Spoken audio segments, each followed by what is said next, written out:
কি করে বলবো তোমার।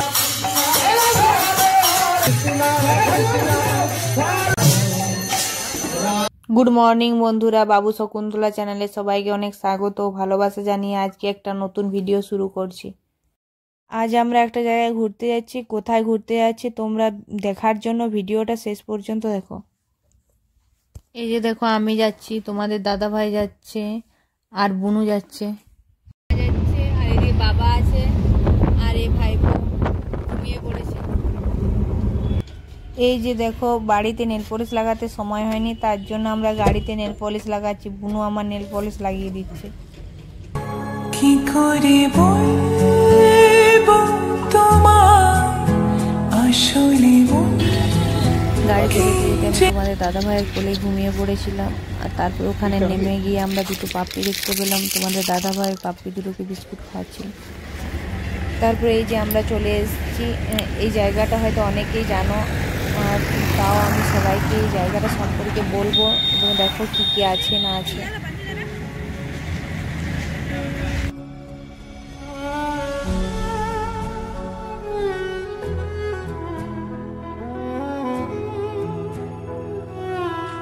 এটি হচ্ছে নববৃন্দাবন, বাঁকুড়া জেলার পাঁচমুড়াতে অবস্থিত। এই যে সিঁড়িটা দিয়ে উপরে যাওয়া যায়, দেখি উপরে গিয়ে কি আছে না আছে।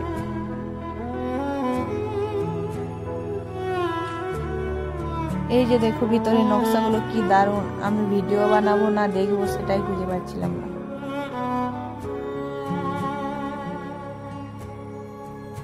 কি করে বলবো তোমার আসলে কি যে চায়, কেন সে পালিয়ে বেড়ায় তোমার থেকে।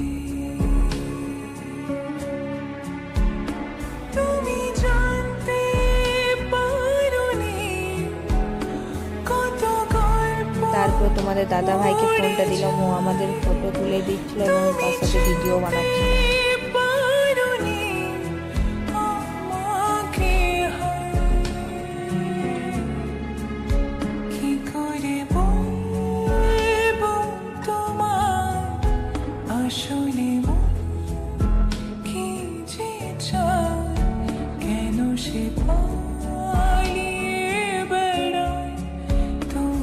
তারপরে এই যে দেখো, রাধা কৃষ্ণের মূর্তিটা দেখে সত্যি মনটা খুব শান্ত হয়ে যায়।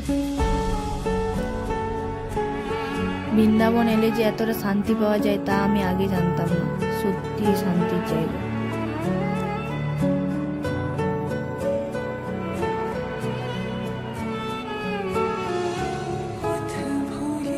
রাধা কৃষ্ণের মূর্তির পাশে আছে একটি কালী মূর্তি।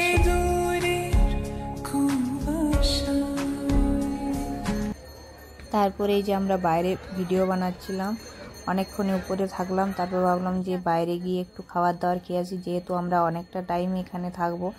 আরতি হতে এখনও কিছুটা টাইম বাকি আছে, তো অতক্ষণ পর্যন্ত যেহেতু আমরা থাকবো, তাই আমাদের অনেকক্ষণ আগে এসেছিলাম, একটু খিদে পাচ্ছিলো, তাই আমরা ভাবলাম বাইরে থেকে যেয়ে একটু খেয়ে আসি। তারপরে এই যে আমরা আরেকটা মন্দিরে এলাম। বাইরে বেরিয়ে আমরা একটা ফুচকার দোকান দেখতে পেলাম, যেখানে নিরামিষ ফুচকা পাওয়া যায়।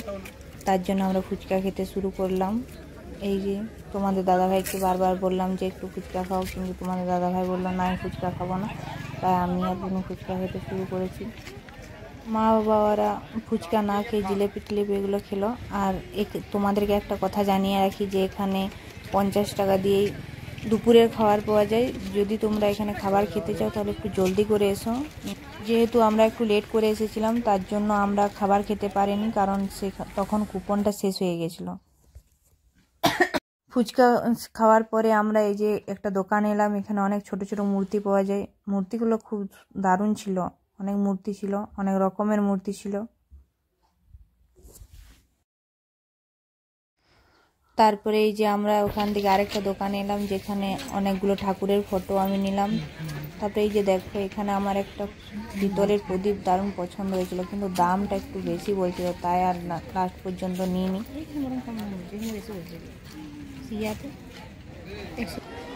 তারপরে এই যে আমরা বাইরে থেকে ভেতরে চলে এলাম আরতি দেখার জন্য।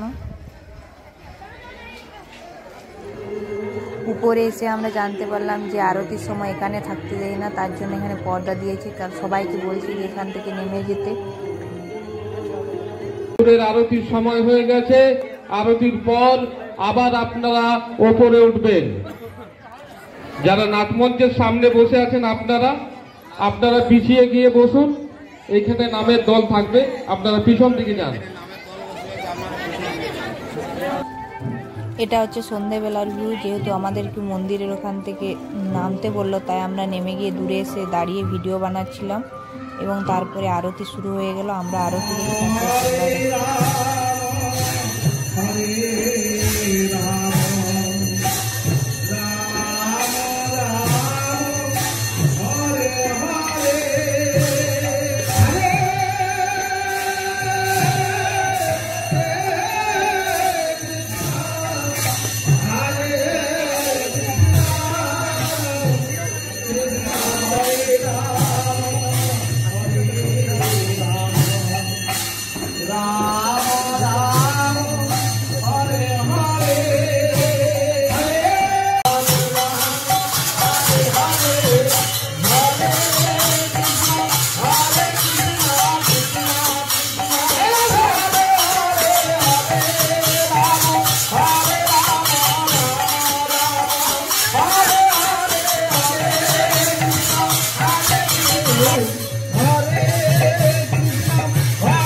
তো বন্ধুরা, আজকের ভিডিওটি এই পর্যন্ত। ভিডিওটি কেমন লাগলো সেটি কমেন্ট করে জানিও।